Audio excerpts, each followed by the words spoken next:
Yeah. Good afternoon, everybody. Welcome back to 22 Panels. My guest today, returning and always fun to talk to, is Daimon Hampton, uh, who we've already missed like 10 minutes of great conversation, but I'm certain we'll well not recreate it, but I'm certain it'll come up again. Damon, how's it going?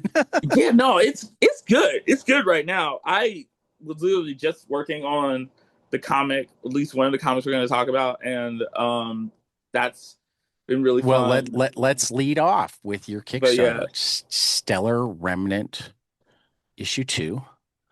I don't think yes. I don't think I read issue 1, which is why I had to order them both when I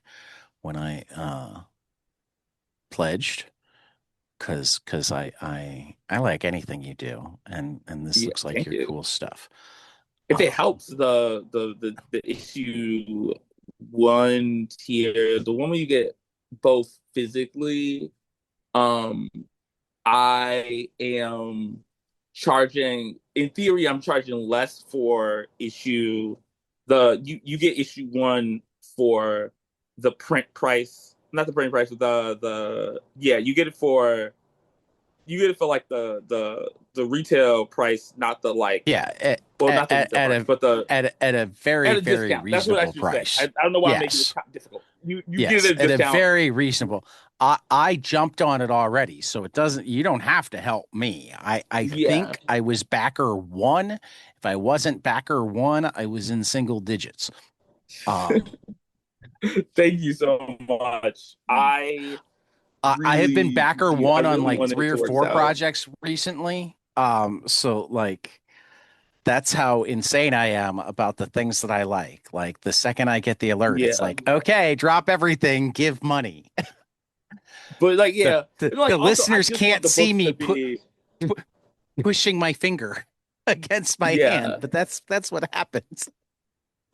I do really want to make like affordable options for people. I think we have a tier, the smallest tier. You can get both books digitally for like $5, and $5. yeah, Five because dollars. I don't like charging a lot for I don't like charging more than $3 for a digital comic. I feel like that's a bit excessive, but I need to make some kind of money off of them.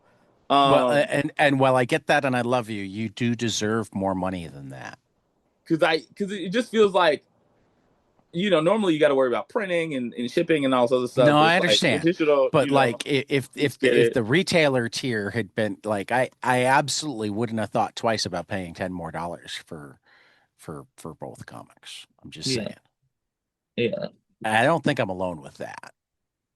yeah. Um Because cuz cuz I learned a while ago that if I want my artists to keep making cool art, they need a couple of things.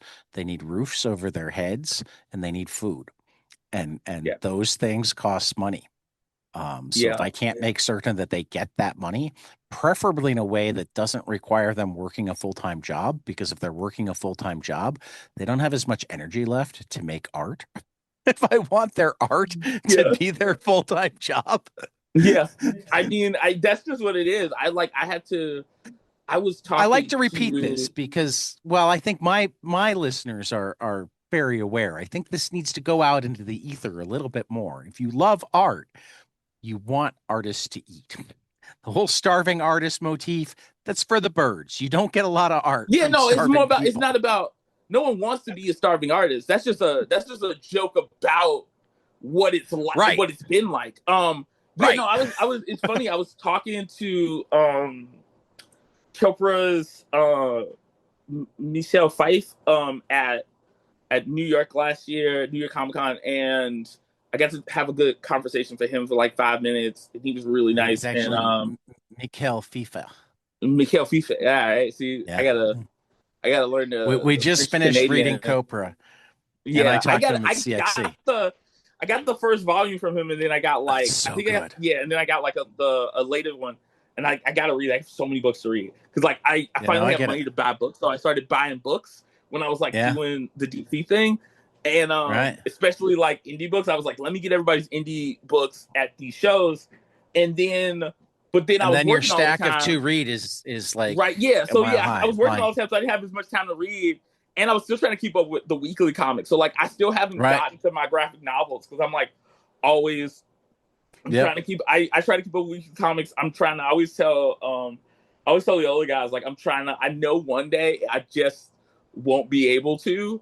So I'm trying to keep up with comics as long, like weekly comics, as long as I can get away with. Like as long as I can keep Right. doing it, I'm gonna do it until I can't anymore.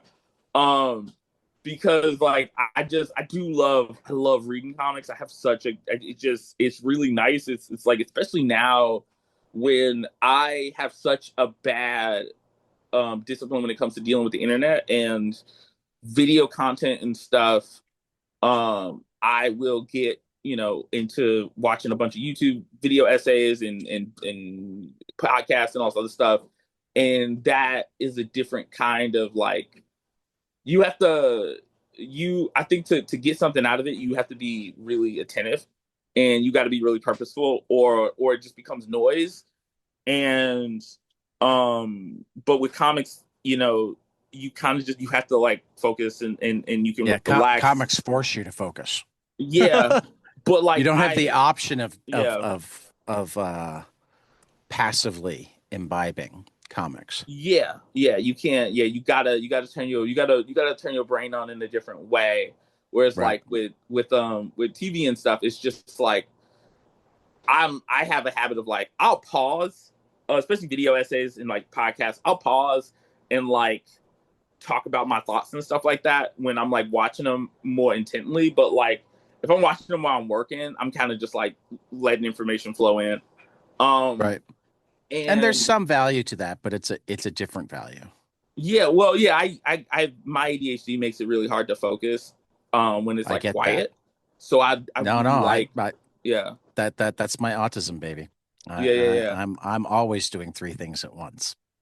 Whether yeah. whether I I need whether I'm something. choosing to do three things at once or not, I'm gonna wind up doing three things at once.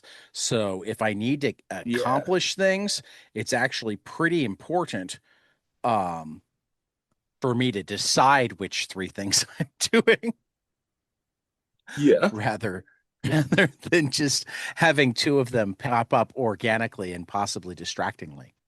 Um, yeah. but tell me about Stellar Remnant because it does look really, really cool. I love the tagline. What So happens when a Stellar teenager Remnant with attitude is becomes an adult with trauma? I I came up with this tagline. We like didn't use this before, and then recently, the writer Nathan, he decided to leave the project, and I wanted to finish it, and so I had to come up with a tagline and stuff, and that popped into my head because I think I wanted to go back to draw back as much to like Power Rangers and Super Sentai as possible. And I'm definitely more of a Power Rangers baby. Like I know a lot about Super Sentai because I have a bad habit of like if I learn about something, I got to learn as much as I humanly possibly can about it. Um, so I I've know watched a that lot of one. Power Rangers, It's and then called hyperfixation, Damon. I know all about it. yeah, I've learned a lot about the Super Sentai stuff, and so I just wanted to call back to that and remind you that immediately with the tagline, and then also just talk about like what I think the story is kind of getting at because I think for me and Nathan, it is about the period in your life when you start to look back at like your young adulthood and the things that you experienced and start to question like why you made the decisions you made and if they were good or not and what who did they make you into. um um so like that's a big part of it and I think that like that was kind of that I'm proud of that tagline. I'm also feel like very a little embarrassed when I say it out loud because I'm like oh it sounds so like it's just like it sounds like Real? corny but at the same time appropriate. No, real. Yeah. It sounds real. um, um uh, and I hope it works. I hope people don't aren't like this is stupid, but I've learned that I may be scared that people might think something is stupid, but I should let them I should let them decide on their own. figure out what they think about it and not Kind of like you were trying assume to what tell they me think. that you hadn't earned the ability to go to comic shops and do signings as I was asking you to come to a comic shop and do a signing, as is my job for that comic shop to find people to come do signings. Like, Yeah, so in my professional capacity, I was asking you're I don't know if I'm worthy. I'm like, no, no, no, you don't get it. That's not how this works, Damon. I yeah, have asked you to do it. That by definition means that you're worthy. yeah. I mean, it's hard, man. It's hard to be. I And for think that matter, I've seen you it's at really cons. Your sticker game is strong, and that's like the thing that I keep trying to tell people. If you want to make certain that you make money wherever you go, have stickers because if people can't afford the $10 comic or the $20 print, but like your stuff, they will always buy the $1 to $3 sticker. yeah. I learned that a Even if few they years can't ago. figure out what they're going to do with it, they'll buy it. Yeah, I mean, I have a whole yeah, drawer full of stickers. I put them yeah. on all my comic boxes. I have them on my And the thing about laptop. it is like I we put in a lot find of stuff things to that's do with like them. semi-temporary too, like where it's like not Right. semi-temporary, but like every artist has a sketchbook. They'll put stickers on it. You know what I mean? But eventually you finish the sketchbook, and you keep the sketchbook, but like you stop tearing around. You get a new sketchbook. It's blank now. You got to get more stickers. You Now know what I you need mean? more And stickers. so yeah. I mean that's not only like I'm co-signing that as a statement. I'm encouraging you if you become an artist, invest. One of the first things you should do, like if you get a table at a show, have maybe one or two prints that you want to sell that you think are really cool, but like the majority of merchandise money should go into like having at least a five different kinds of stickers that you can sell, because that's something that people, if they like your work, they will pick up, because it's like small, it's easy, it's like, you can charge a few bucks for them, and people don't feel like they're making a big decision. A lot of times with prints, it's not that people don't like them, is that they don't know where to put them, It's that right? in art. Like, Well, also they're in Artist Alley. They've got 200 tables to go through, and yeah, like, I mean, I know that I spend very little money on my first pass.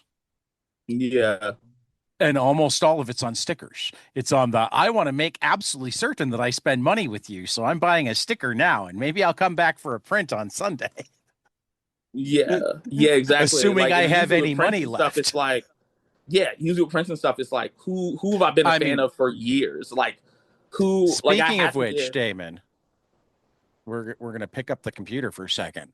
My room, I've got some original art from Elsa Chartier and from Mark Chiarello, and a poster from Terry Moore.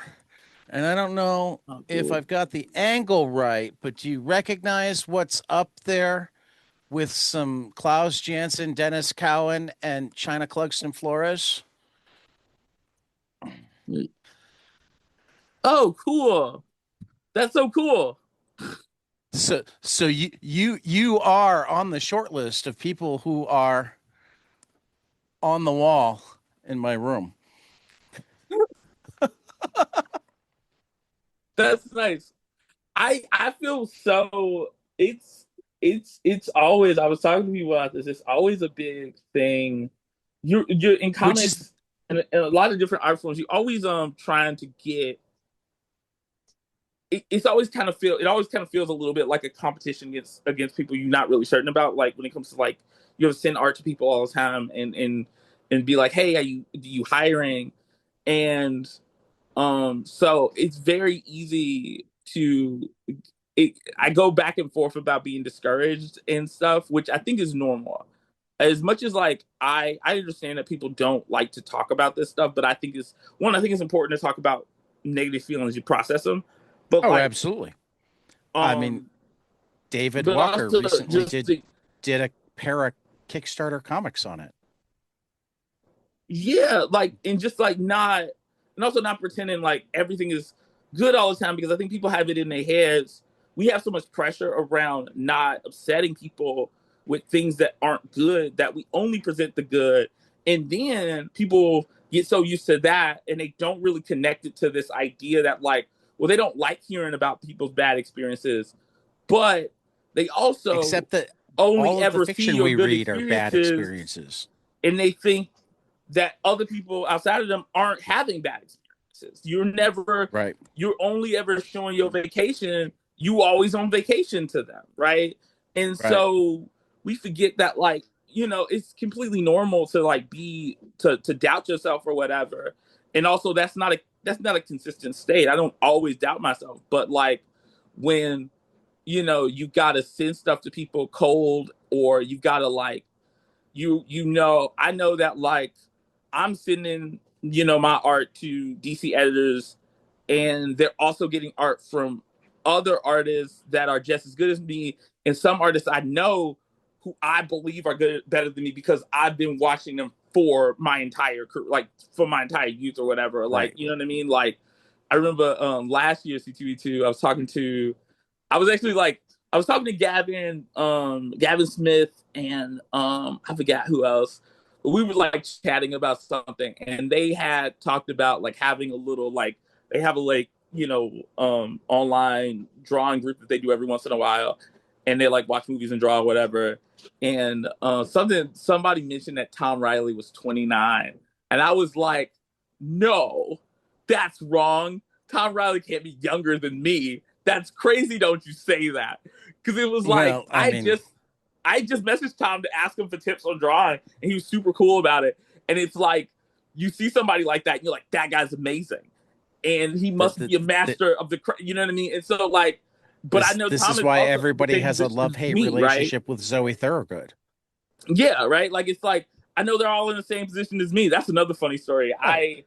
When Zoe was writing the hack and slash book she did, the prequel, Backslash. Right. um hack slash, and I had just happened to message Tim. I was like, oh Tim, I'm looking for work, there's stuff to do, like, do you have anything? He's like, I might. And he's like, can you draw Cassie Hack? And I was like, yeah, fuck, I'll do it. And he didn't give me any instructions other than draw Cassie Hack, so I like did it, and I made her like burly. I don't know, I thought it was fun, but I was like, because I didn't know what it was for. I just thought it'd be fun to like have some fun with it. Right. And and then he was like, this is all right. He's like, yeah. And I was like, afterwards, like, he never really messaged me back about it. I was like, oh, what happened? And it was like, he was like, oh, well, Zoe decided she was going to do the book instead. And I was like, oh, okay. Like, but like, like, I was like, oh, so like, basically what you're telling me is I was almost going to draw a book for Zoe Thorogood. That's cool. That's cool that almost happened. But that's the kind of stuff that happens like in college. But like what I mean is everybody's trying to get work, and so and you don't know who's messaging when, and so like it can be discouraging because you like, oh, I must not be good enough or something. So it's really nice when people tell me that they like my stuff, and Right. because it reminds me that like it's really just people, people's taste or whatever. And also like somebody likes my stuff. Somebody's gonna say yes to me. And I just gotta keep trying until I get that yes. And that's kind of the only once you get it, that's the only one that matters. You can't do more than one book at a time. Well, you can't do more than two books at a time, and unless you Dan Mora, then you can't. And I mean, Jacob Phillips seems to work way too much.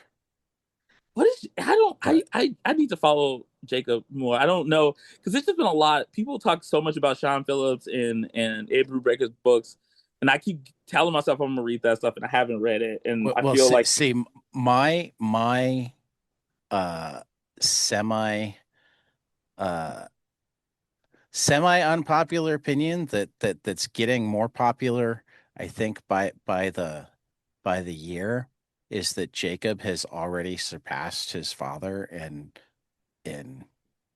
comic storytelling ability. Um, oh, I think oh, he's like a top five colorist in the game, and also like outstanding at doing all of the rest of the stuff too. yeah, Um, no, I gotta see. I know he did a book with Chris Condon, I think, right? he's worked a lot with Chris Condon. Yeah, They've got the their famous one coming back later this year is called That Texas Blood. There was a Yeah. spin-off of that called the Enfield Gang Massacre, and they've got one of the current Vertigo books, The Peril of the Brutal Dark, an Ezra Kane mystery. Yeah. So they've got all of those stuff together. But Jacobs also he adapted Megalopolis with why am I drawing a blank on a different Chris's last name? I've had him on the show. He just did a book with Tate Bromball. He did a book with Chip Zdarsky, and he now does all of the coloring for his dad. So, like, he often has like a book of his own, a graphic novel that he's working on, and he does all the coloring for his dad. Yeah. That's called good scheduling. That's called Jesus. Um, I, yeah, no, because I can't. One of the things that was hard for me when I was doing like a bi-weekly series was I would be working literally 8 hours straight. I only ever before I would do that every like week I'd probably do like 2 days where I work all day, but this was like 6 7 days of just like straight 8 hours the whole time, if not more. And like that was like it was bizarre because it was just like my brain was fully focused on drawing that entire time unless I was eating or something. And even Right. then like I had to like remind myself to eat. And so like it was bizarre because it would feel like I was like not experiencing time correctly or something. It's like very like you don't feel like time kind of condenses and you're like, oh, it's been, you think it's been 3 hours and it's really been 6. And you're like, that's weird. And so that was a hard thing to like get used to and was kind of like a crazy experience because that would be like that for days. So you'd be like, wait, what day is it? What time is it? Have I been outside? Don't know. Because in the past I was always working on projects that weren't as deadline intensive. Like they were like people needed stuff, but like because they weren't like ready to pay you immediately or whatever, which is fine. Then the deadline wasn't hard. Like it wasn't like we need to have this out this week or whatever. And also, like you get a break once that book is done. Like they don't want to do the next one immediately because they got to get money and they got to go do something else. So like you can kind of like jump in and out of the project in bursts in these like bursts, and you have hours to do other stuff, or you can just like make time for other things. But with this, it was like I'm definitely they're gonna need this by this day. If I can't get it by that day, it's got to be a few days after or something. People are looking for this, and Yeah, no. that was different because yeah, no one's and no people aren't expecting a book. Like when you do indie stuff, like people aren't like Right. looking for the thing that you're about to make. They're not looking forward to it. They haven't been told about it. Maybe they have it, but Right. like they maybe processed it, but it's just like it could be anything. They don't have any expectations really, so it's different when you go into a space where people expect things. Um, Yeah. and that's very interesting. Yeah, I've But talked with a at the lot same of time, I really editors. enjoy And working on that book. which book was this? Um, Jon Kent. This internship is my kryptonite. It Okay. was. I said this book. It was a webtoon, but they'll probably eventually it'll be a book. I hopefully this year. I don't know. When it Okay. comes to the So webtoon stuff, is it already on DC Go? I need to go read that. yes, yes. Oh, I totally need to read that. I did the well, not the first two, but I did like first most like half of the first season Okay. or with me and then Suraji who took over and then Sam Camp wrote it, and it was a really fun book to work on. I loved working on a book. It was like just my speed. I got to do a lot of though I didn't get to do as much action as I wanted to, but um as I like to do, but like it was fun to do a lot of like acting stuff with the characters. And Sam was a And really great creative partner. yeah, all of DC Go is vertical scroll as well, right? Yeah, yeah, So what was yeah. that like? That was What was the fun. transition to? I had played around with vertical scroll before. I turned some comics I had into vertical scroll comics, and then I'd like sketch some stuff out before. But this was my first time really getting into it. It is. It's. I liked it fine. Like it's one of those things where like I prefer the page. Okay, Um, because vertical scroll is it's almost too forgiving, I think, to me. okay, You because like there's they know what to do, right? Like you just keep going down. So like I can kind of like I can't do whatever I want, but it means that I have less to consider when it comes to laying out scenes. And um I I won't say that I figured out everything about it, but like so somebody else who with more experience might be like, no, it is harder or whatever, and you didn't do this or whatever. But I don't know.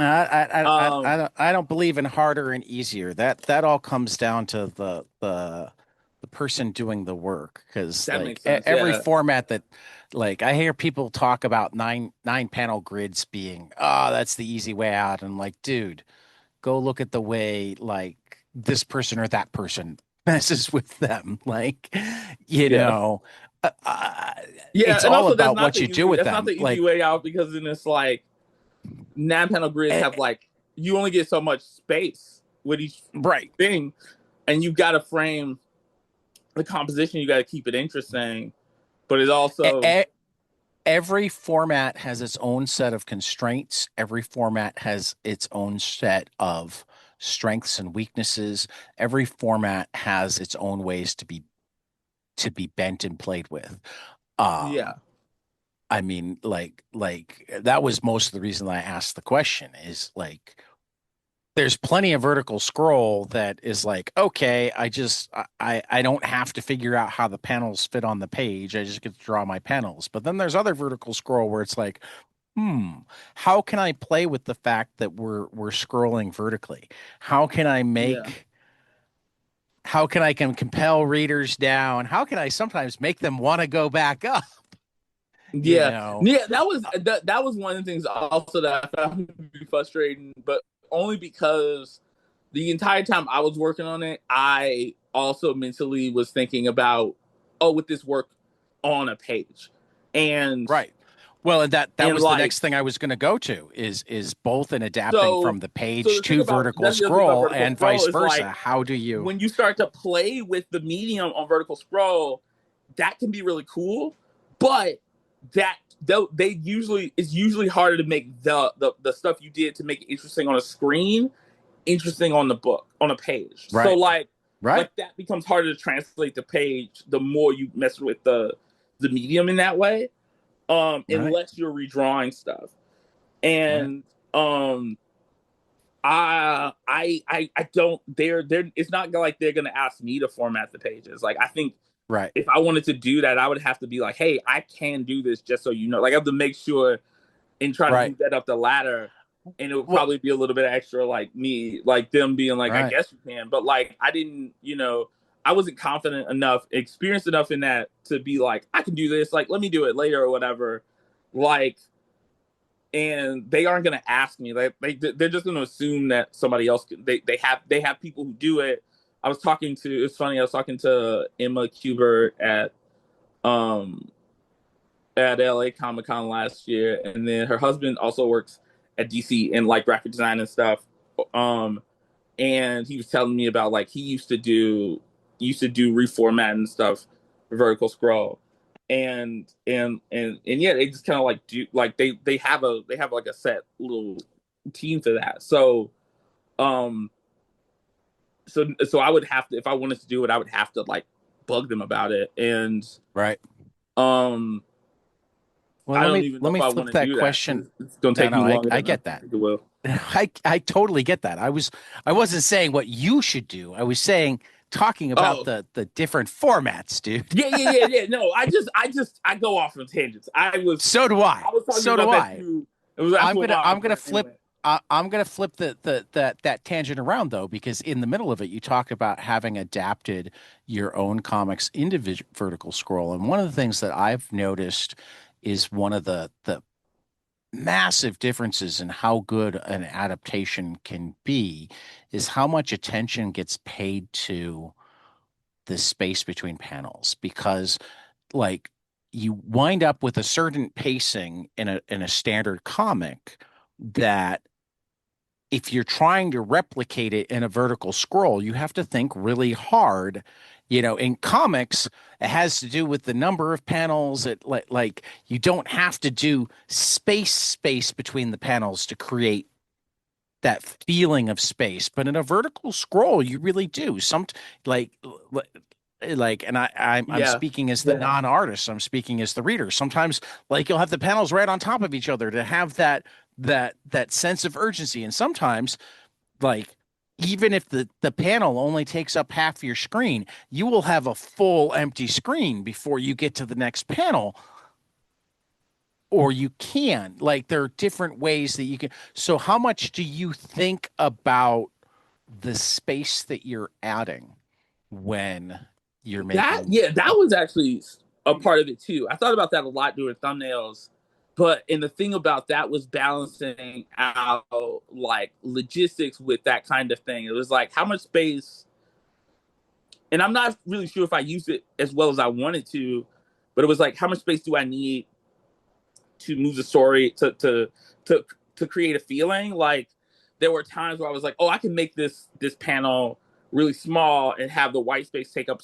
a lot so that it feels condensed. So like a moment feels like, like a character feels closed in. And then it was like sometimes it was like, oh, let me get rid of panels and like have this fade so that it feels bigger, so the scene, so you really get a sense of like a kind of panning over a scene or something. Um, and or like making characters feel big and stuff. I think that was something that I played around with a lot. That and like one thing that Vertical Scroll let me do, like at least just mentally, that I like to do is sometimes on a page because I'm like, oh, I don't have a ton of pages, that I felt like I could get away with a lot more in this was I like to do panels that feel a little bit like animation keyframes if I can in Okay. emotional moments, like a quick switch over from like one emotion to the next. If I can get away with that, that can be really fun. And I got to do that a few times where like I was like, oh, this scene could really use this like build up or like ramp down kind of thing. And I would like add a panel or something, or even take away stuff. But usually it was like adding a panel or adding and or taking away space to like make it feel like either like these two things happen almost simultaneously or right after each other, or this moment is really stretched out. I think the last page I did for Jon Kent was like there was a moment where Jon has this like realization, and I wanted to kind of play up the like drama and comedy moment, and then this like realization of like, oh, this what this person just said and what this could mean, and I kind of added a panel and like drew it out a little bit so that it was like, oh shit, like that's not good. Um, and that was really that was fun, and I hope it read that way. I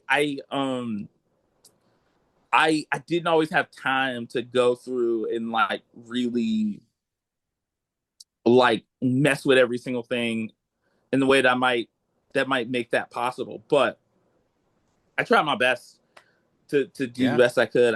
It's interesting because like I made a lot of mistakes on that book, and then at the same time, I'm still very proud of what we made because it was like, oh, like I'm learning how to work in this environment, and there's also like a certain standard I need to hold myself to. So like when I produce work and learning how to do that, balance that stuff out. is important. Um, so I don't really have any regrets other than like I wish Well, I had stayed on deadline a lot more. If I wish I was, I wish I had started working on. I wish I wasn't. I had to start behind, but that was both logistical problems and just like what are the learning. other things? Just like fear. Um, Yeah. it felt like my first time up at bat, and I was like, I gotta knock this out, and not really sure what was okay to make that happen. Um, I mean, you just used a baseball metaphor, and that puts you in squarely in my wheelhouse. And the number of Hall of Famers that like went back to the minors at least once, or Willie Mays never went back to the minors, but man, did he struggle for his first 2 months. And part of the reason that he was able to get through it is his manager told him right up front, "Hey, you're my center fielder. Relax. You're gonna hit. yeah, You're my center fielder." Um, so like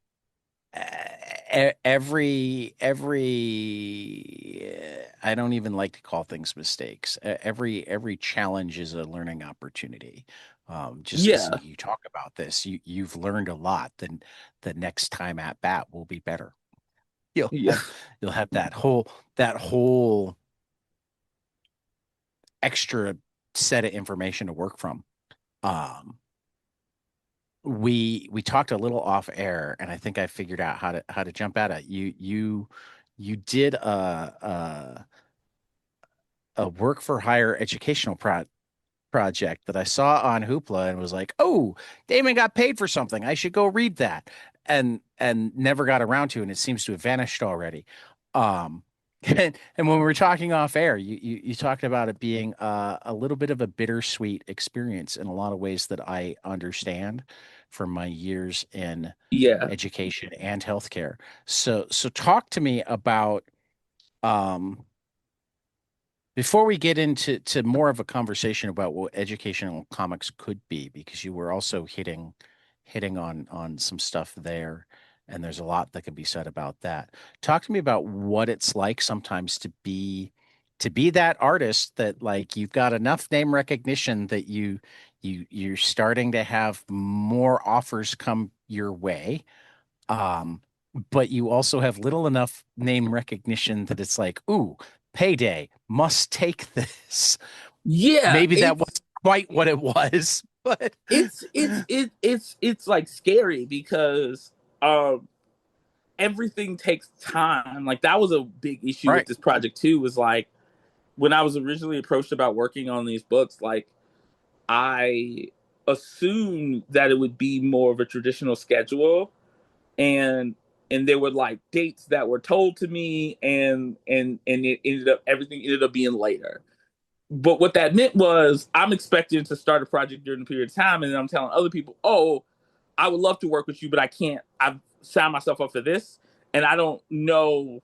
I don't want to promise you. I don't want to have promised this person I'm gonna do this thing, right. be on that, and then also be like not showing up for you." So like there were books and stuff that there was opportunities that I turned down, and this project ended up taking way more time than it should have in my eyes because like you're talking about like 24-page books, and it's taken like 6 months to finish them because I have to wait for notes that don't like these really like I don't know like just notes on stuff that like I'm like that is a little annoying because people insist on like paneling the book for you, and you're like, I don't need a person to panel a book for me. Like, just give me a script, Right.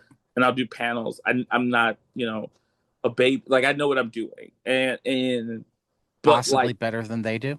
yeah, and it's like that's frustrating. And then and then that kind of put me in a bad mood when I was working on it. And then like also like we were talking about before, you read stuff and you're like, this is not like trying to be this isn't trying to be educational. Like I as somebody who there was two things I think when I was there was two comics. One was about the history of comics, and I was like, if you've never heard of comic books, like it'll give you a quick overview of like some of the history of comics. Some of it is, but like it's also like you're gonna find out later that a lot of this stuff is like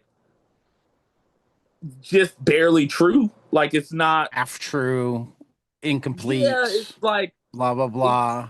it's like the headlines of Wikipedia articles kind of um Right. and I think and then there was the AI one of the first scenes is this moment. It sets up the scene to talk about AI with this family in the 60s at home watching 2001 A Space Odyssey. And that was the description in it. And I was like, that doesn't make any sense. I'm pretty sure it doesn't make any sense. And I'm reading it and I'm going, they can't do that. Like the movie comes out like 1968, 1967, 1968, something like that. Watching it And at home is a whole different thing. yeah, you like no one had VHS in the 60s. No one was watching movies at home really, unless they came on TV. They didn't show it on TV until the 80s, 84. You couldn't even get stuff on tape Oh, so like that you then. already looked this up. I Yeah, was no, yeah, starting I to looked look it it up up. because it was bothering me. I was like, this doesn't make any sense.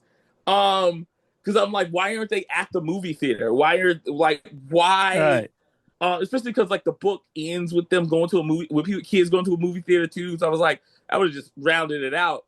But like, Uh, no, uh, that was the comic it thing. did I'm sorry, it that's did wrong. But air. still, It looks like it may have aired on NBC in 1977. yeah. But even still, that's a decade removed from what the Yeah. scene was. The scene was set the year Yeah. the movie came out. So it's Yeah. like none of that makes any In sense. other words, the person writing for you had done way more research than or way less research than you did as the one thinking of drawing it. And this is an And you didn't educational have to do book. This anything more is than a Google search. yeah, this is creating. And the thing about it is like this is if this is for like young kids, this is creating an image of like the past for these kids. So I changed it. Like I was like, Right. I visually just was like, this is the 80s now. Like I made it look like the 80s because I was like that because otherwise this doesn't work. It can't Right. be. They can't do this. None of this happens. Like you have to be. And that's the thing that I'm annoyed with. I'm like, we're we're dealing with the consequences of this very kind of behavior now where you have all these for-profit industries that are focused on creating a product that they can sell mainly because that's the thing like when you're selling a product to kids the reality is adults are spending money. They're the ones that are actually buying the thing. So they're not selling it to kids. They're not thinking about kids. They're thinking about what parents want to at a glance imagine their kids doing, right? You're not selling it's not called baby Einsteins because babies are like I really want to be like Albert. Like it's that way because parents want their kid want to be like I took my kid. They want to tell they friends at the group or at the pickup that they kids go to do baby Einstein and now they know all this shit or whatever and brag. So like that's the like that's the thing that's frustrating because that becomes when you focus so much on money and you focus so much um on like a customer as opposed to like the person that's actually engaging with it, then like that in situations like this where something's educational, like education is not something that should be treated like a product. It's very important. It's like the foundation for people in our society. You keep asking, don't if you are doing something and you're making something educational, if you're responsible for something educational, if you work at a not-for-profit and you want to hire me to work on an educational comic to teach kids something, don't half-ass it and then ask your friend at a barbecue, I don't know, what's wrong with the kids today? Why are they like this? Why don't they? You had an opportunity to be a positive part of that whole process, and you jerked off and like moved on with yourself so that you can pat yourself on the back and not and didn't make sure that you did basic research and like asked like actually tried to make something useful, but really just made something to like to serve mainly the egos of people to tell themselves they're doing something to make the world a better place so that they can like impress they internal vision of St. Peter or whatever the fuck it is.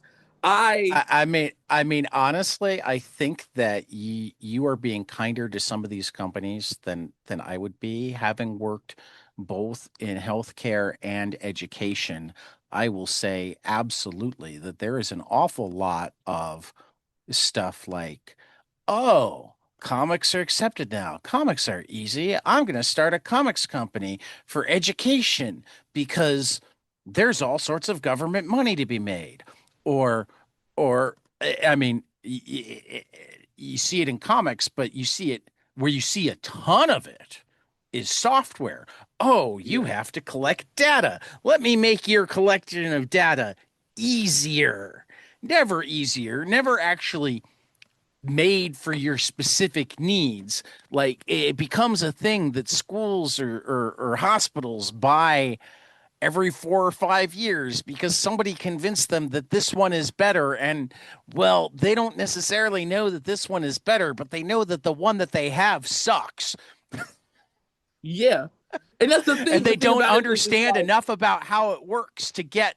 And there are people doing good work, good Trouble Productions, Andrew Iden, et cetera. They're doing great educational comics.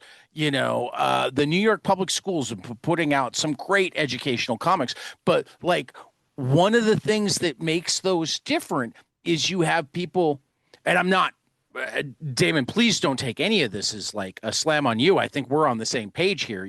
And like I'm also in favor of people getting their checks. I was talking to Ronald Wimberly about he was shocked that I knew he'd done it because he's like, I thought they took my name off of that. He did a Machiavelli comic for a company years ago, yeah. But yeah, adapting but the Prince. that goes to something else we were talking about earlier too, though, about like there's always some art in it. The way I view my job is like you're hiring someone's hiring me to be an artist and to make the thing that they're to create the thing they're doing. They hire me because I'm an artist, not because I make pretty pictures, but because I know how to make comics, right? As an art form. And I know it well enough that you can give me an idea and have it, your agenda, and I can help you with that and it be interesting. And so and I'm going to compromise with you as much as possible, as much to help you with that. But like that is but I'm supposed to be making sure it's the best it can be because I have that Right. expertise, I have that skill set. And like even with the educational comic, it's like there was like a lot of moments like that where I'm like, okay, like with the kids in the thing, I'm like, kids are gonna read this. It's gotta be at least somewhat logical. It's gotta make sense. So I made the change. They never asked me to change it, probably because they weren't super hard thinking about it. But like, or like there are a lot of especially in the history of comics one where that's something that like I know way more intrinsically. Like, You're there's a sitting there lot going, why didn't of you let me write this one too?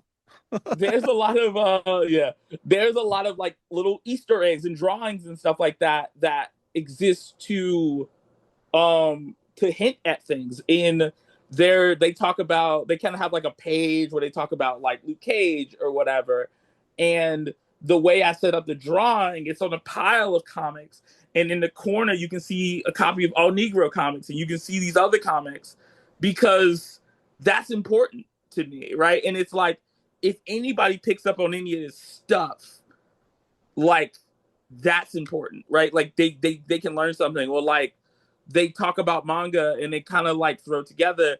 And the scene is like, oh, it's in a bookstore, and it's more about the sales of manga growing, but not about like manga as an art form or like what's the name? They vaguely mentioned One Piece or whatever.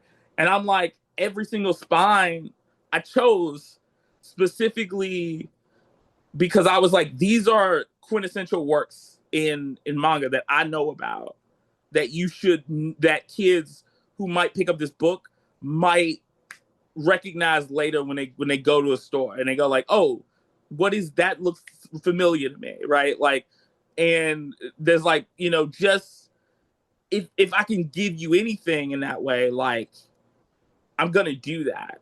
So like I'm always gonna try to put as much art in it as I can. I'm always gonna try to put as much like of myself in it as I can, if I can, right? If I have the room, with whatever room I have, right? And that's just how I view it. I understand you have to make compromises, and a lot of times when you getting paid for stuff, is a lot more compromises than you might like. But like, if you didn't ask me to, if you didn't tell me to do it, to not do it, you know what I mean? Like, I'm a big fan. Like, ain't no rules that say dog can't play basketball. So like, let's go. Right. Um, Did you just make an Air Bud reference? yes, you know, You just made an Air Bud reference.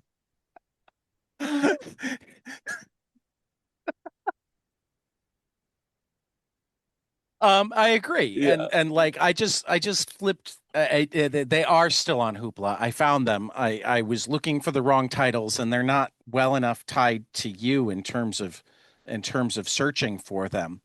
Um, they're the Amazing Invention series. yeah. And Um, I'll say as a teacher, the art was good. Uh, uh, I didn't fully read them, but I saw enough issues with the writing.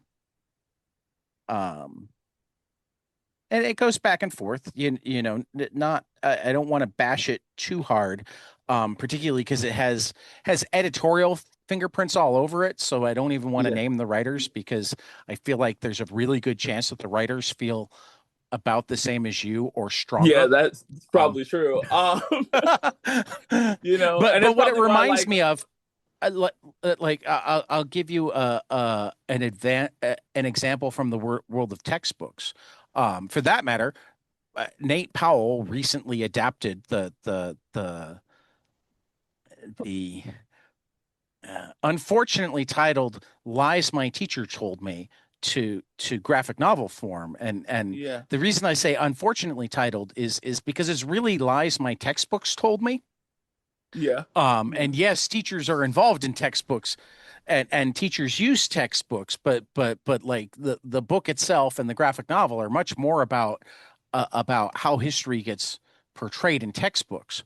Um, yeah, but yeah, but but what I'll talk about with textbooks is like, and my data is like 20 years old at this point. So like it could be better. Um,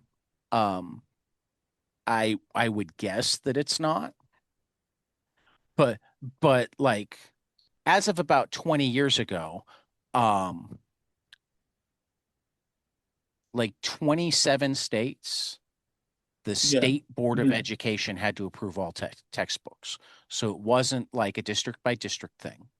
It was like the same textbooks were being used by the entire state. yeah, Those states included both Texas and California. This is important because if you could sell your textbook in both Texas and California, you were guaranteed a profit.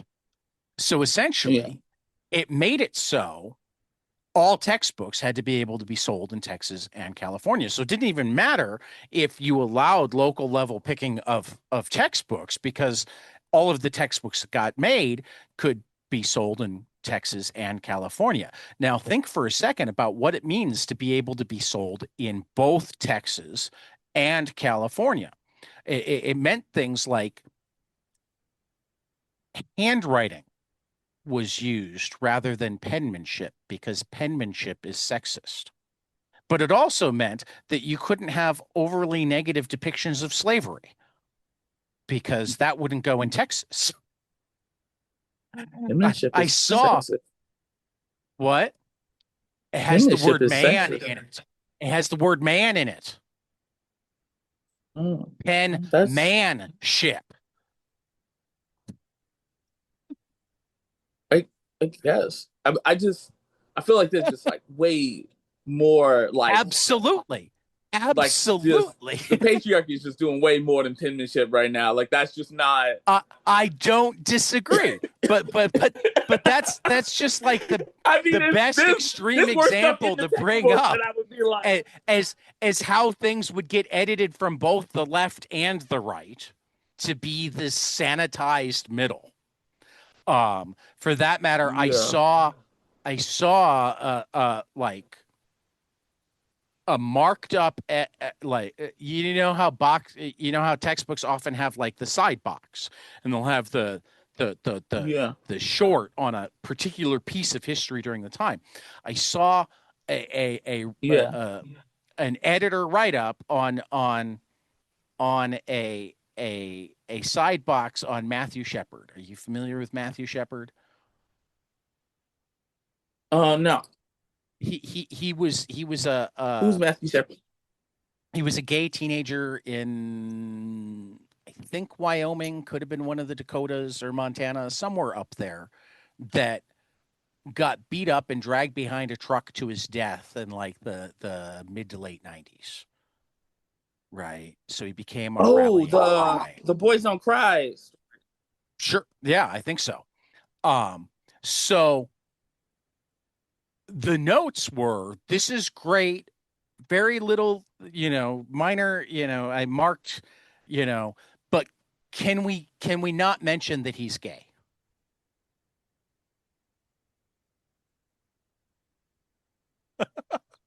It's like, why do you even have that as a side box if you don't mention that he's gay? Yeah, I mean, and there's just like a lot. There's a lot of situations like that, and you see a lot. Like it's one of the things that's been really frustrating for me lately is these conversations around people getting upset about black representation in fictional media recently, and if there's any if there's any claim to kind of historical context Well, at I mean, all, Damon, don't people you are know like, that "This they're isn't." that black people are totally new. They've only been around for like 10 or 12 years. But it's So frustrating because it's so yeah no it's frustrating. It's like I know. because a lot I of these know. things That aren't was they're a not real. terrible old white man joke. I want to make that abundantly No, I clear. get it. And I'm just like Damon responded absolutely appropriately by completely ignoring it and moving on. no, it's just like I wanted to get to this idea because like I remember now the details I can't remember about that particular story about the Matthew Shepard story, but I remember the frustration I feel was like you have people upset about Helen Troy, who's a fictional character, being presented as black, or Astrid from what was that the How to Train Your Dragon series, but like people don't recognize that like black people have been erased from movies about real events. The Matthew Right. Shepard thing is a good example. That story includes an important person who in real life is black, and they basically in the movie don't get mentioned.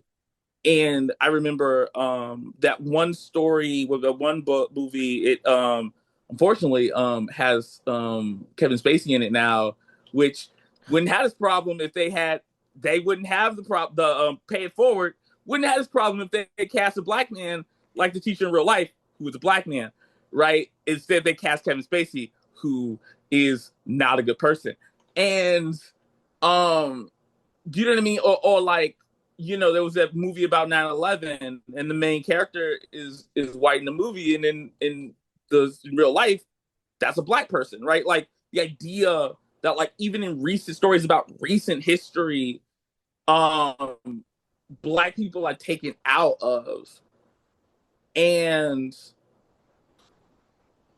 And but like if we show up in like a story where like Vikings train dragons, then it's not historically accurate, and we how dare they, I mean, that's along the how dare lines they of have a girl who is half white play a Tom white King girl. had a uh uh uh reposted in one of his Instagram stories some cosplayer that was Asian in a superhero or Supergirl costume, with the web says Supergirl can't isn't Asian. I say Supergirl is also not real. Yeah. Um and it's just yeah, it's frustrating. And it's frustrating because it's like, yeah. No, I actually love Tom. He's cool. I at least in my every experience I've had with him has been fantastic. And No, that's another thing, but that's a whole nother can of worms, the internet's obsession with him. Um and trying to like paint him as a villain because they don't like what he writes. You know what I mean? I love Tom. I love Tom. Like people and go and he really gets hit hard. from both sides at this point. He got hit by the people who are upset that like Batman has feelings when Tom writes him, and he gets upset by the people that are like, you once worked for the CIA, so therefore you are a fascist. Yeah. And it's very And it's interesting to me like, too, because I think with that side, they hide behind these kind of like this veneer of intelligence or whatever that they've kind of like developed. But like there's often a complete disregard for the text as it's presented to make right, points that to paint him as against their politics, when in reality right. the text is at least like mostly presenting on surface as in line with those politics, even if it's not a perfect presentation of that thing, right? Even if you can Right. critique that, which sometimes you can, but like Tom is a white dude, like there's Yeah, there's no, there's limits, and also it's superhero comics, right? So like right. there are limits, Tom but is it's one of the like most liberal people I have ever met. I don't know if he'd completely describe himself that way, but it comes from having all of these worldly experiences. And I yeah, mean, yeah, it's like I'm never. It's weird. What I mean is, it's weird to see somebody putting in effort and trying their best and right, being treated as though they are actually a secret operative against you. right, It's like you want to be able to talk to people who are putting in effort in a way that encourages them and is like, oh, also like, what if you did this, or like, what if you did that? And you can go from there and grow, I think. And it's like, yeah, you're gonna find people who are disingenuous, but the best way to do that, I believe, is to treat them as if they are being genuine, and they'll show well, you they're disingenuous. if for no other reason, then I think that there are way less people who are disingenuous than get treated like they're disingenuous. I Yeah. think that most people don't have the time and energy to disingenuous facade. Yeah, You no, it's know, hard. Because it's just as hard to. It's harder than it is to be genuine with people. Because right, being genuine is just you being like yourself, like you being who you right, are. I don't have to think right, about I don't have to imagine a version of myself that I disagree with or that I don't believe in their right, story to make a believable version of myself, like that I agree right. with. Like I just am. This is me. My biggest worry This is just Damon. is choosing the right words. You know what I mean, to Right. communicate the like essence I of mean, what I that's mean. exactly. It's Um, hard enough to communicate in general. It's hard enough to actually manage to find the right words, phrases, whatever to be understood. Like to deliberately and I'm not saying that nobody does it, but I think that even half the time when we're talking about, you know, but the people who the pull it off are always they're always using these big techniques that make it that if you listen to them, that one proves that a lot of people who believe them aren't actually listening to them. They're Right. feeling how they're Right. feeling they're projecting onto a presentation they like. Right. One of the things that Most of the people time they're telling you exactly who they are, but they're giving you that way to believe that they're someone else. yeah, usually I mean like that's the thing that's really interesting. It's funny, I was just watching something about this lady, Cheyenne Brandt, who has been caught lying about having a doctorate because she's been like going around giving people advice and getting a lot of attention. And you see a lot of the same, but when I hear her talk, you're like, oh, you see a lot of the same techniques. You see people speaking confidently about things every single time. They never, they never admit fault. They always talk themselves up. They use more like emotional language than they do like literal like language. They avoid questions. It's always about protecting like an ego instead of like the actual like instead of like making an actual argument that proves your point, right? That's why you have to be, you have to be careful with religion, whether you believe it or not. It's not it's not a valuable in an argument of facts, like it's not a valuable argument to bring up God, like unless you're talking about God. If I'm asking you about whether or not you were at the store on Monday or cheating on me, don't answer me with God doesn't judge us based on where we are or where we weren't. The Lord says, like, that's crazy. Were you there or weren't you? Like, it's that Right. simple. You know, Let me pray on it, Daimon. but you Let me see pray people on it, doing this and stuff I'll let and you know. it works every time. So, Sometimes the like, Lord is slow in getting back to me when I pray on it. yeah, So maybe I won't have an answer to you to the question until after it's relevant. yeah, I feel like that's right. sometimes the way that one rolls. Yeah. And it just like, but like, I don't know. Like, I think that people, like, it's funny because I feel like a lot of times we're more scrutinizing of like the dialogue in fiction than we are the people with the things that people literally say to us. Like, it's Oh, totally. interesting. Like, I people mean, will be part of like, that oh, is that we nobody can would ever actually say see this. it. Yeah. Yeah. One of the things in comics that like will bother me is sometimes I'll see somebody say, well, no one would actually do this. No one would actually say this because in their mind, all the characters have to act logically as if they're aware of every bit of information that's available in the universe. And I'm Well, like, and also they that need actually to act doesn't with, make any sense. they also have to think like they do. Yeah. Nobody would actually do this means I wouldn't actually do this. Yeah. And it's like people do stuff all the time. Because You see if anybody you who and if you truly believes that they can imagine what anybody would do in a situation, particularly what, say, a Martian or a Kryptonian or any other of these things that don't exist in real life, you can totally yeah. put yourself into their shoes and no, there's no way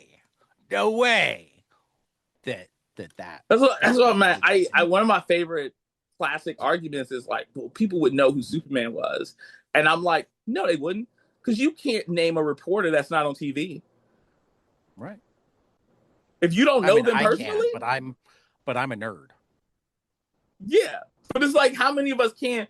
And like, if I saw them in person, I would know. If I saw them in person, I would be able to pick them out of a crowd. Like, Right.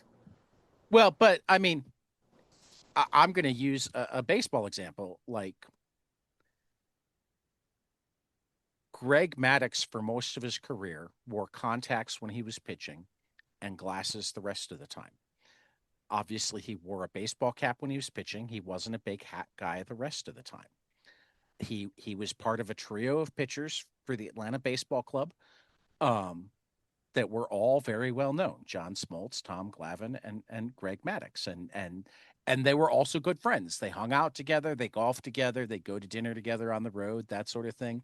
It was apparently a regular occurrence for people to come up on the street and immediately recognize Smoltz and Glavin and ask for their autographs. And the two of them to sit there going, "You're not the reigning Cy Young Award winner for his autograph?" And they'd like look at him and go, "Oh, Greg Maddox." Yeah. For that matter. Imagine if you don't care about who that person is. Like, right. There's no reason for you to give two craps about what Clark Kent is doing, let alone. And then let's talk about the fact that like you'd also have to have met Superman face to face, have seen him face to face, and been like, I know what that guy looks like. I don't think like realistically, if Superman's saving everybody, if Superman is the character we know him to be, and he's been established as, he's probably not doing a lot of photo shoots. You aren't seeing a lot of like official Superman photography where you're getting good looks at his face or any of that. Just because like he doesn't have time for that. Nobody has time for that. On the flip side, it's also like, very true. The going back to Tom King, he did the double date 2-issue thing in his Batman run, where Superman and Batman are trying to convince their Lois and Selena respectively that one of the reasons that like maybe it, like, oh, well, you know, you can't know his identity or blah, blah, blah.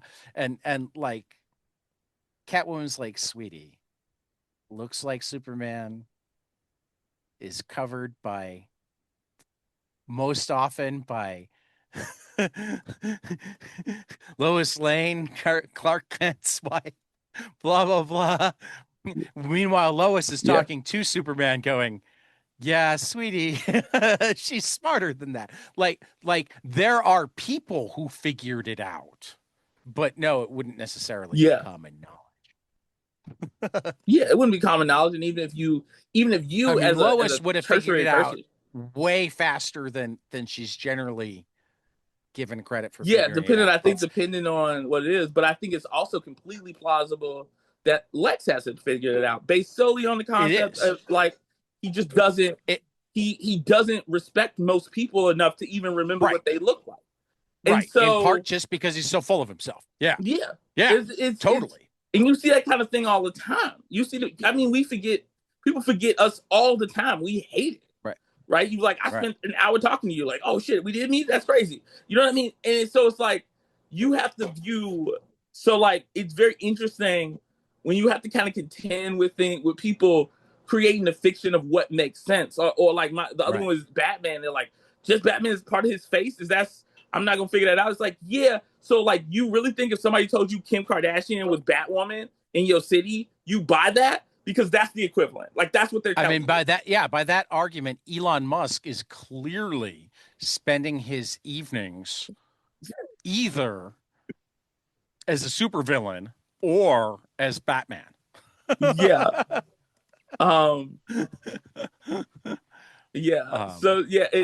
only the first certainly one is true, he's but he's the Lex Luthor. Stupid. We're just waiting for him to shave his head. Like it's just like, so it's like very interesting that like when you think about writing and stuff, and then you think about how people actually engage with the world, and it's not because people are stupid. It's because most of us, like in real life, most of us are invested in our immediate existence, in the details of that, like whatever. And that's not even people who are actually selfish. It like life takes up enough time and energy that like spending a ton of time thinking about the minutia of individual other people's lives. I mean, it's something you learn in therapy all the time. It's called the imaginary audience. It's got a word for it, the imaginary audience. You know, the answer to what do people think about you is they don't. I think about this a lot. You don't have to worry about whether or not your makeup looks bad at Target because nobody noticed. And the only time we do notice is when we've put somebody in front of ourselves and made them important to us, like when we've made them a celebrity in our lives. But like we don't do that to everyone. No. And when those people, and even with those people, there's a lot of projection involved. There's a lot of us Right. creating a life we want them to have. We don't even like really knowing who they are, because if we know, then that illusion is shattered. And sometimes we blame them for it, but the reality is they never told us they were that person. They just said, I'm pretty talented. And here's me doing Right. pretty talented stuff. Here's some songs about general emotions that a lot of people feel, right? And Right. and so there is like I think one of the things that's very interesting too is I've noticed that like when people lie to you, when like institutions lie to us, when people lie to us, they don't lie about a lot of stuff. They lie about they basically allow Well, you. unless they're the current president, Yeah, I mean, but like that's what who I mean. seems Like, to be the only person who has a filter in his brain that goes, "Is this statement true?" Yes, so I need to say something different. yeah, no, I think that he believes. I think he genuinely believes that if he says something, other people will just believe it's true because he wants it to be true, and I it'll think he change does. reality or something. I don't Yeah. know. Yeah, yeah. But yeah, like When you're the there's president, just that's this how it like works. there's just this like yeah, like there's just this like thing where it's like what was I saying? Um, Sorry. we yeah, I lost it. I'm going 1,000 miles a minute. I'm like, we lost it. I feel like I should Me talk about too. Stellar I'm Remnant. starting to smell. I'm starting to smell the dinner from downstairs. Yeah, So we should hit closing questions. I keep saying that we need to do this more often, and we do need to do yeah. this more often, particularly because like you're one of the few artists I know that actually does manage to read a fair amount of comics. So like we should just do book clubs, Damon. That'll give us an excuse to talk. Yeah. What? So Um, yeah. What are the closing questions? Closing questions. I have two now. One that you've experienced before, and one new for this year. I'm in the fifth year of this podcast, and I feel like I've entered the twilight zone. The number of surreal experiences I have, the number of people who used to be names on pages of my favorite artifacts who are now like friends, people that I text with or go to baseball games with, the things that I've gotten to take part in or conversations that I've gotten to have that if you told me when I was 10 this was going to be the life that I was living, I would have just said, "You're out of your fucking mind." Um, but it's not. It's my life now, and I'm not. I just create the podcast that talks about comics. I found that everybody in this industry, everybody around this industry, really any creative industries, but comics seems particularly tight, has this feeling, has stories like this. So I've started to collect them. Tell me a surreal experience that Damon Hampton has had in his time working in Oh man. comics. I I guess I talked about beating Tom a little bit. I think that I so every once in a while, like everyone I've like my like people who I consider like celebrities or important or whatever, and I follow like comic writers. And every once in a while, if I think something is cool, if I see something about somebody I'll like, and I think this person might actually like this, I might send it to them. Like, and I one weekend I was watching Peacock, and we finished what is it, Poker Face, and it goes into Columbo, and I start watching Columbo, and I'm like, this is great. I love this. I don't know why. It's the best thing ever. I love this little dude. I love Columbo's everything amazing. about this. And I ran into something online. It was an animatic of Columbo if he was solving a crime that was on Frasier, right? Um, it's hilarious. Niles and Frasier actually kills somebody. Niles and him try to cover it up, and Columbo has to come solve it. It's really great. I wish you remember the creator who made it. It's so funny. And I was reading Wonder Woman last year, and he had the Detective Chip one where they Yep. do a bunch of Columbo references, and he goes and I heard Tom say he liked Columbo, and I was like, oh, I'm gonna do something stupid. I'm gonna send this to him. People probably send him stuff all the time, but I sent it to him. I was like, I think you like this, and I was like, ah, that was silly. I felt super embarrassed about it. And then at San Diego Comic Con last year, I was really excited. We got to go to I got to go to the DC party and meet a bunch of people and talk to a bunch of people. I saw Tom, and I was like, I talked to him because I was like, oh, we both know Tim. I can open with that or whatever. And I was talking to him about it, and I asked him about stuff. And then I was like, I sent you a video, and he goes, is it about how I'm a war criminal? And I was like, don't worry about it. We all do terrible stuff in the early 2000s. It was a weird time. And but like I was like, no, it was this video, like this like Columbo Frazier video. And then he like gives me a hug. He was like, you sent that to me? It's the best thing ever. And I was like, I know, right? And it was it was And really I'm gonna fun. give credit really quick. It's comic illustrator Joe Schwainard with Jacob the Lufa adding his voice acting with help from Kate Holden. So Yes. there's the credit that you wanted to give. Oh yeah, it's very good. And so that was cool because it just felt like And it was he a he is moment a where you feel like huge Columbo fan. yeah, you connect with somebody that you look up to, and they come down to earth a little bit, and you feel connect, like it was nice.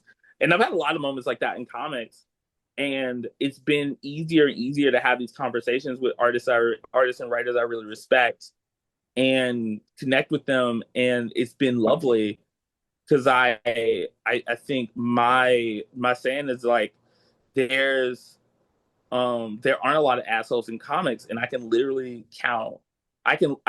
only count the amount of bad experiences I've had on one hand, and I still got fingers left.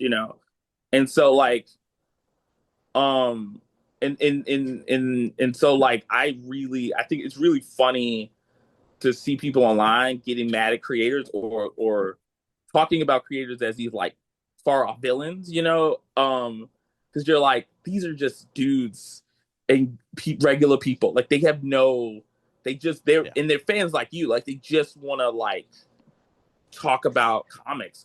And they want to talk about their favorite shows and comics, and they will talk to you if you go up to them respectfully and like share your opinions. Like a lot of them will have those conversations with you without too much of a problem. You know what I mean? Right. Especially if you like are actually wanting to talk to them and not being disrespectful. So that's been really good. And it's yeah, that was kind of a surreal moment too, because it was like, oh, I'm Yeah. not you know That's I that's great. socially anxious a lot, so it's like nice to have the opposite experience. That's fantastic. Um, the traditional closing question. Tell me something you love, preferably a comic, but we don't really have rules. Preferably storytelling, but again with the rules. But something that you love that not enough people around you have experienced and you would like them to, so you've got more people to talk about it with. Something I love. Um, what I man, the thing I got really excited about, and it's apparently gonna be on Amazon pretty soon.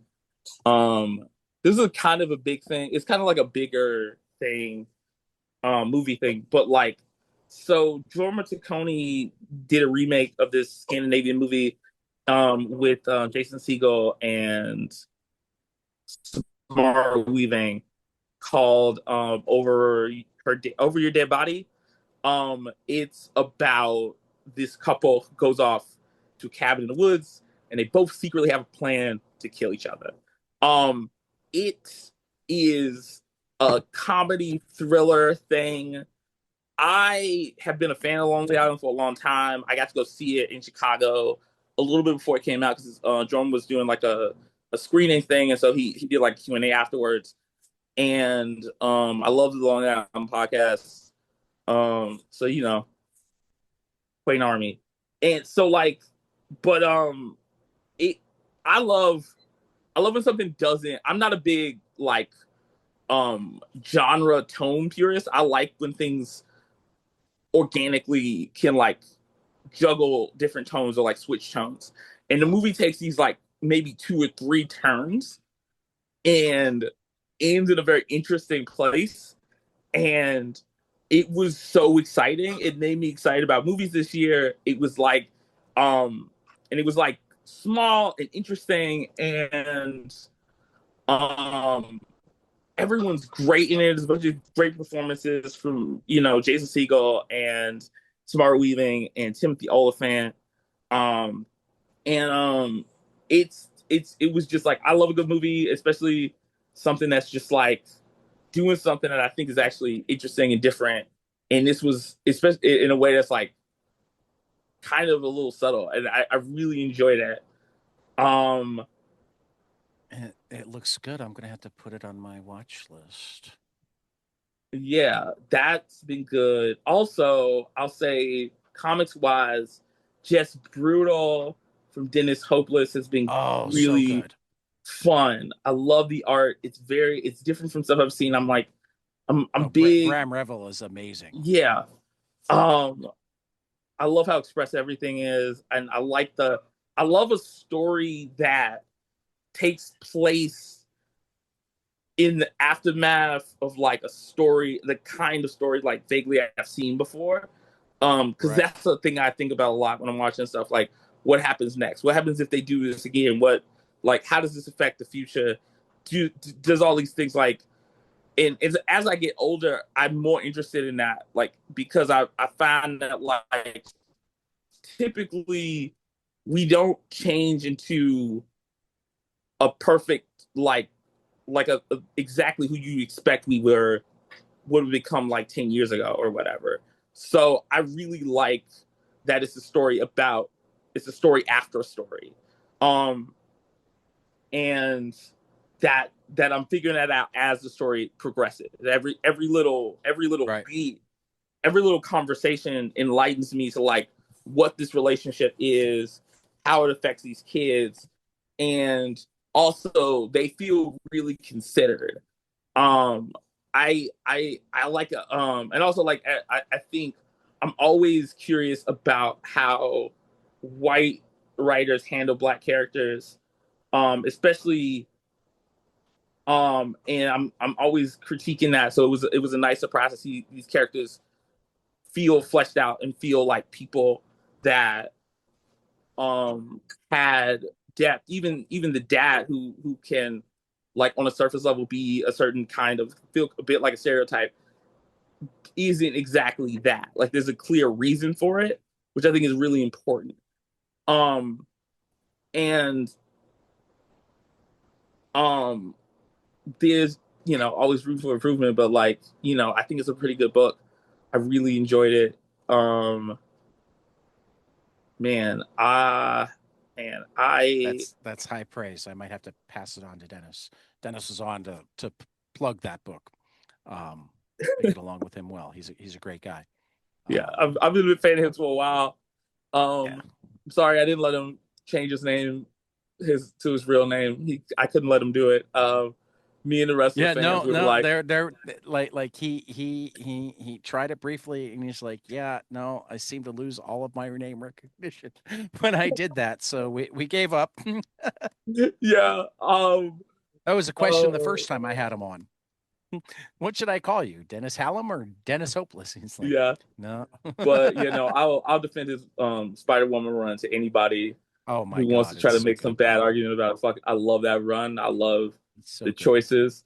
Other than the name Gary, but Gary might be like his uncle or his dad or something. So maybe I shouldn't. Right.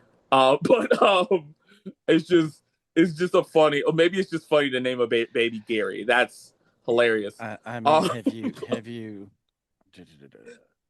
let me look it up really quick because I'm drawing a blank on the title. His comic style original uh, dealt with some family stuff, and I think if you'd read it, you wouldn't suggest that naming something after his uncle or father would be something that was a positive from him. oh no. Um, Oh, I'm trying to remember. I talked to him about this book too, and I'm just drawing a blank on it. He essentially, she's running on fumes. I Well, cannot now I gotta recommend pick it it up. enough. I Yeah. gotta I read it. don't know if it's in print yet, but it is a Comixology original. He wrote it. Tyler Jenkins did the art. Um, Here, I'll give you the quick rundown. When I was 3 years old, my mother started a chop shop with a junkyarder named Corn Dog. My criminal father's brain was damaged in a wreck that almost killed him. With hospital bills piling, us kids to feed, and $50,000 of biker cocaine gone missing, Grand Theft Auto was mom's best shot at survival. Yo, that's That crazy. I'm gonna read that. That's that it's real. so That's good. cool. It's That's so good. man, and that's the other thing about story is like we were talking. I know I'm supposed to leave. We should leave soon. I'm gonna say this though. No, that's fine. I posted something on Reddit where I asked people why they didn't want Mary Jane to have powers, and the the my concise like summation of what people's argument was basically that it went against what she was supposed to be because she is in essence a supporting character or a civilian character, and if she has powers, that's bad. There's no point to that, and this is supposed to be read as we just want to look at her tits and imagine geeky Spider-Man getting laid. well, that I think there's some of If you that, but there's center also I her, we think have to acknowledge that she's a human being, not a blow-up doll, and that makes us uncomfortable. there's I guess I think that's the simplest argument. But I think that like what I'm getting at is I there's mean, they try another. to be more studious about it, but I think anybody who's like making any argument about why somebody shouldn't be a bigger part of a comic, that's pretty much what it comes down to. Well, because it was also somebody was like retorting like, well, it's like if they gave Jay Jonah powers, and it's like, yeah, you could squeeze some stories out of that, but like, wouldn't you just want them to have the same dynamic, the interesting dynamic they have? And I'm like, no.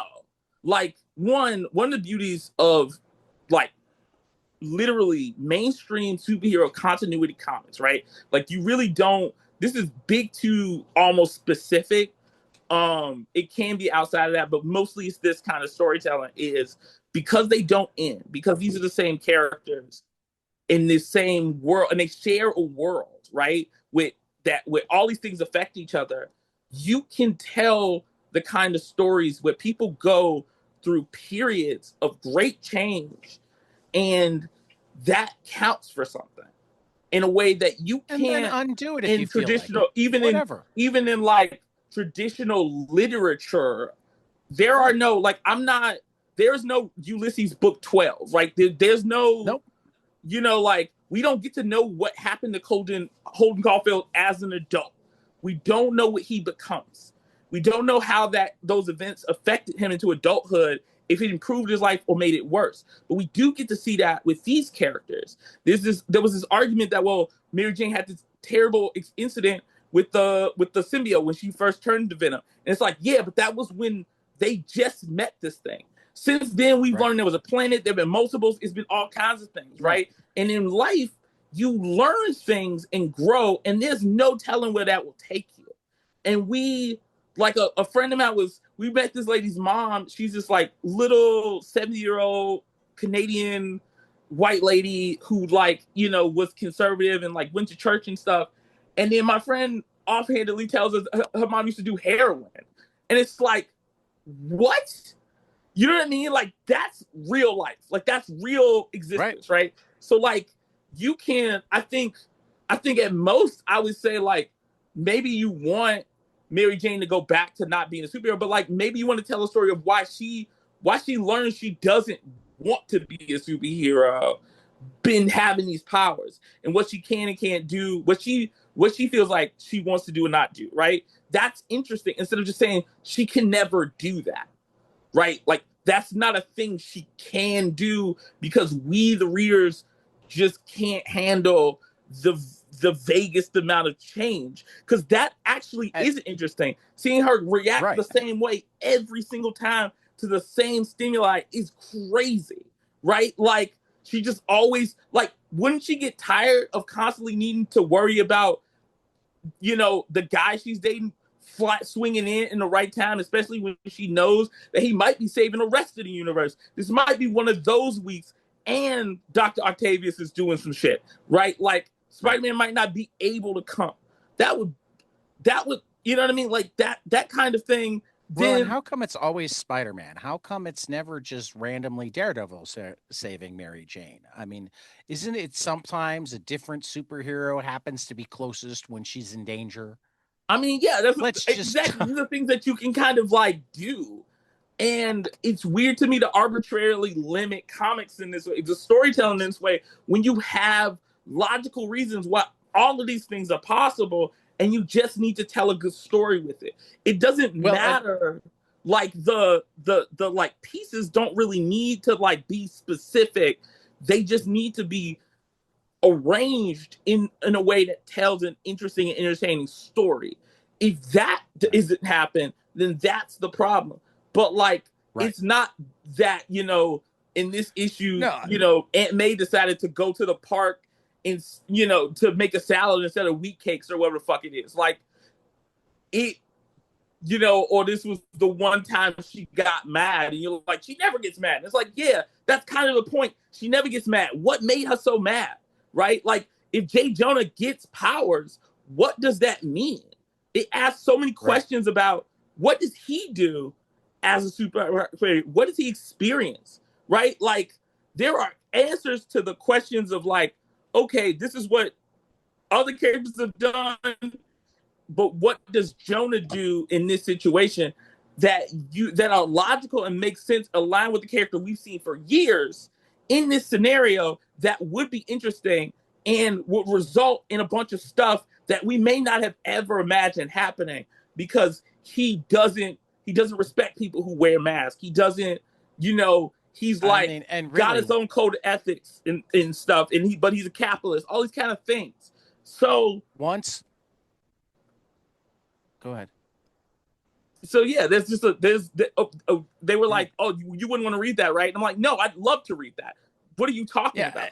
I'm gonna say once J. Jonah Jameson has dated Aunt May, I mean, is there anything that is like outside of the realm of what you could expect from him? I thought that was his dad. I think she might have dated both of them at different times. I feel like there was a period where she was with J. Jonah Jameson.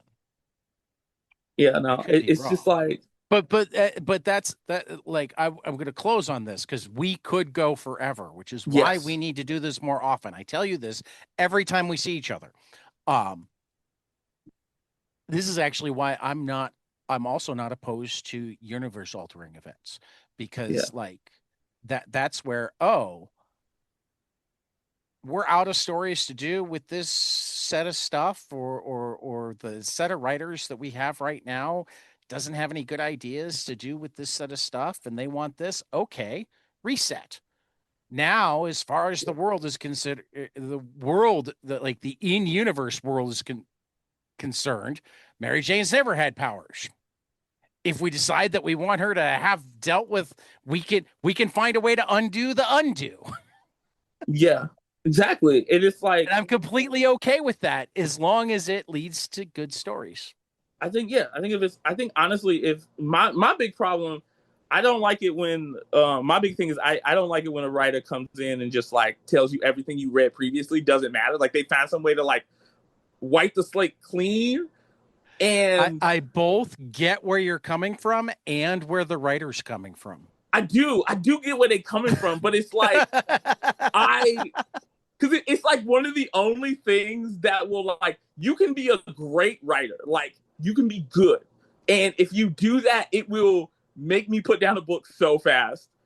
And I'm like, but like all this stuff matters, and what happened to these people, and that's okay, because sometimes even in a run that's not very good, there's an idea that you go, right? What if that did something, right? Honestly, with all big 2 books not named Daredevil, I'm always looking for an excuse to put them down. so that I have time to read non-big two books. So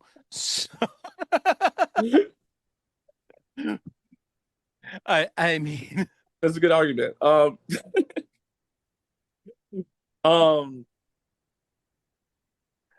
yeah.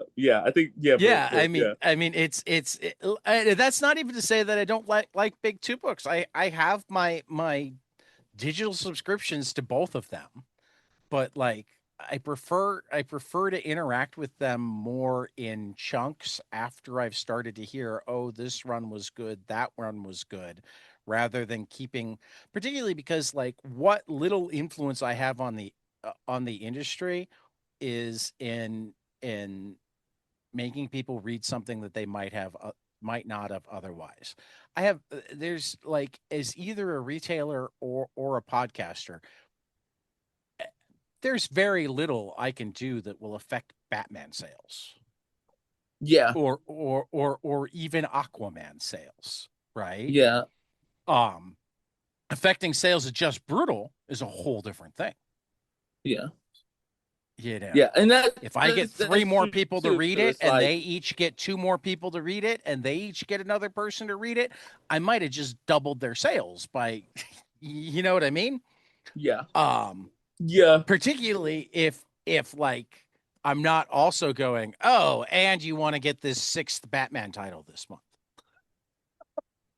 yeah. Spend your I money will say over there. I do feel like yeah, I try yeah, no, I try to read a lot of I'm trying to read more indie books off the rack. I feel like I get a lot of Yeah. indie graphic novels.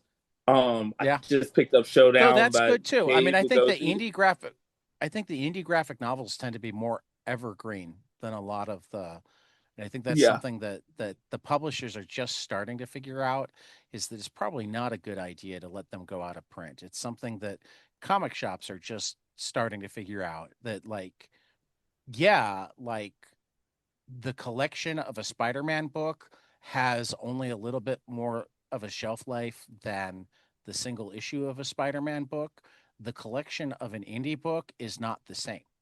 You're going to be able to sell that to somebody 3 years later, 4 years later, because there's not this huge continuity to get into, because, you know, the audience isn't I would actually strictly argue against that. immediate. In just that I feel like one of the big reasons why I think a big factor in why manga sales have been so big is because you're like like indie comics, they end, but like superhero comics, they're long. Yeah.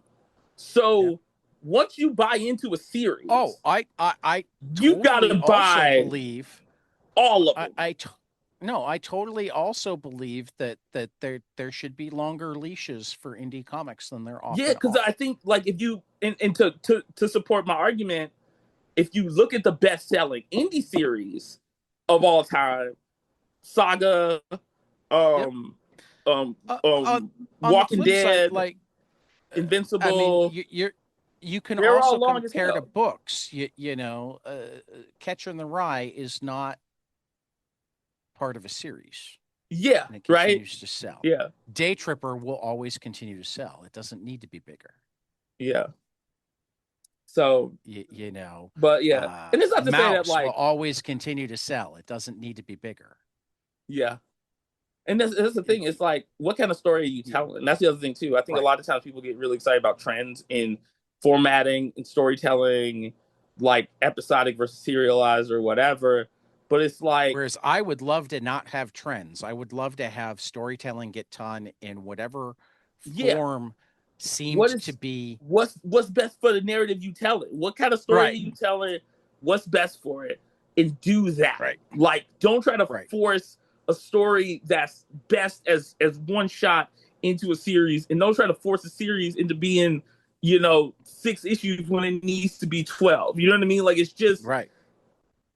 Or four let make issues sure when it that needs this to be yeah six. Or, I mean, like we brought up Brubaker and Phillips before, like they primarily do graphic novels now. And even though for the most part they stick with page counts that would work as issues, um, just because that's kind of what they're used to in terms of workload. one of the reasons they go straight to the graphic novel is because now they get to cut out one of the steps. They don't have to figure out how to make it work as a 22, 24, or 28 page issue. Yeah. Now they just have to figure out how to make it work as 144 pages or as 96 pages or whatever. They don't have to figure out how to make the individual segments work. Yeah. Which Because sometimes, sometimes, right? I yeah, mean, there's certainly times where you're picking up your single issues and it's clear that they haven't done that.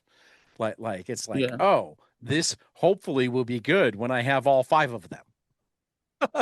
yeah, you know. So, yeah, Damon, it is always, always, always a pleasure. We will do this yeah. more. You need Thanks to so much come for out. talking. I You need to appreciate it. you need to come out to Modern Age Comics in Algonquin. You would love the owners. You would love the space. It's probably the most square footage of any comic shop in Chicagoland. Not even probably, it is the most square footage of any comic shop in Yeah. Chicagoland, which is why we even have comfy couches so you can come out and just lounge around and read stuff. All right. Um, so like we should have you out to sign, but if you ever want to just come out for lunch, I'll I don't know if you're a city guy who drives or a city guy who uses public transportation. If you're a public transportation guy, I'll pick you up at the train station. I'll feed you lunch. We'll go hang out at the comic shop. Um, All right. Cool. Thank you. but I know that you got to But like yeah. draw and stuff too. So like, I'm not trying to take you away from your work. Uh, but yeah, for Daimon Hampton, the Kickstarter is Stellar Remnant issue 2. Issue 1 is available with it at a reasonable price. This has been 22 panels, and we will see you after the next page.